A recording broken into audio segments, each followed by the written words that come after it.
Assalamualaikum warahmatullahi wabarakatuh. Hello everyone, my name is Asyifa from XI-5. Today, I want to tell you a story about the origin of Cianjur. Please enjoy this video.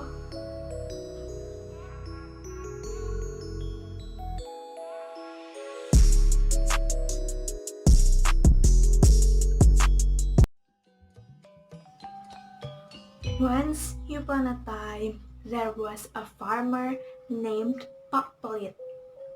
Pak Pelit was the head of the village, and he was also the richest man there. He owned a lot of paddy fields. All the villagers worked as farmers for him because they didn't have their own paddy fields. The villagers called him Pak Pelit because he was very stingy and selfish. Pak Pelit only thought of his belongings and his wealth. Pak Pelit had a son. His name was Budiman. Unlike Pak Pelit, Budiman was very generous to the villagers. That's why people called him Budiman. According to assumption and beliefs in that village, if they wanted a good harvest and abundance, then they had to hold a celebration party.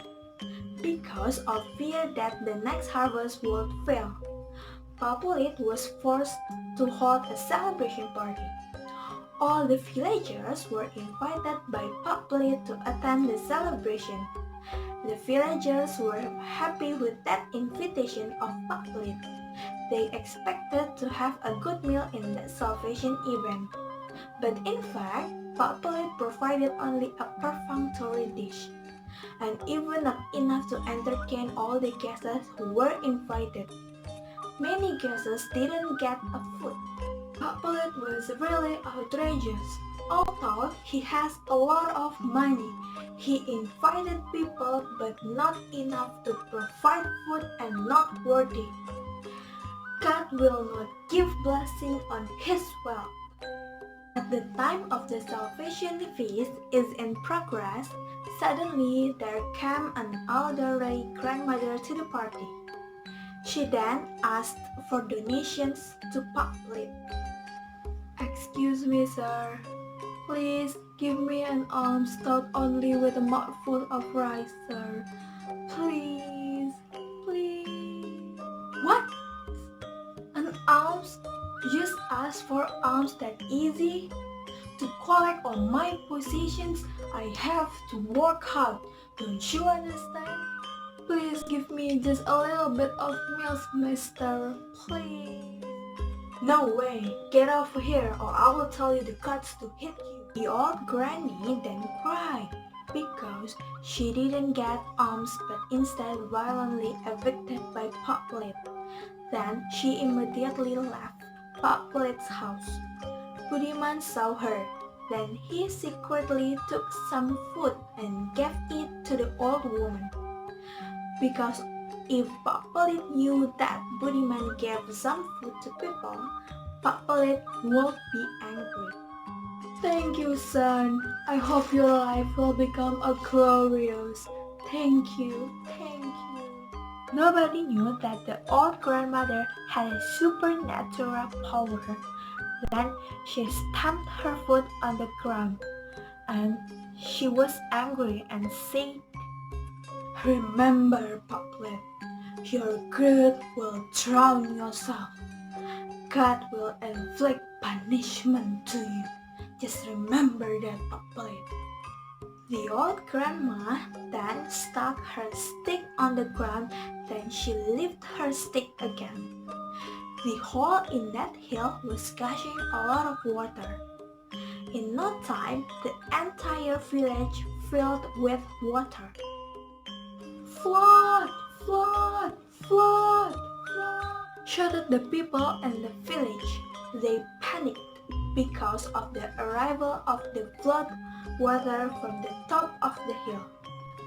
Son of Pak Pelit immediately urged the people to leave the village by running up the hill. Hurry up and leave the village! Run up the hills because it is safer! Come on, hurry up! And what about the fields and our cattle? Will you choose your property or your soul? There was no time to bring our treasure. Budiman kept screaming to remind the villagers to go up the hill. He also persuaded his father to leave the house. Father, let's leave this house quickly.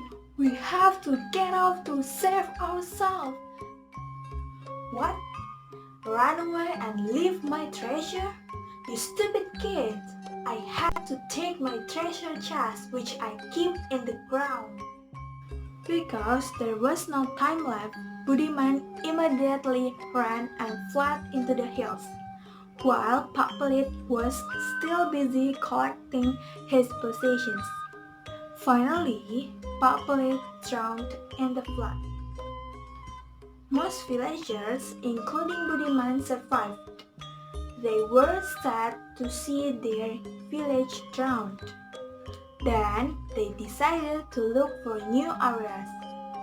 They raised Budiman as the new leader of their village. Budiman then divided the land in the new village to the population equitably. He also advised his citizens to cultivate the land properly. The new village leaders then taught people on how to grow rice and irrigate the field properly. The village was then called Anjuran village because the villagers had always adhered to the leader's recommendation. Over the time, the village was developed into a small town called Cianjur. Ci means the water. Cianjur means the area contains enough water. Anjuran village leaders guiding farmers to cultivate rice. That's why until now Cianjur rice is known to be very good and tasty. That's all the story about the origin of Cianjur. Thank you for watching this video and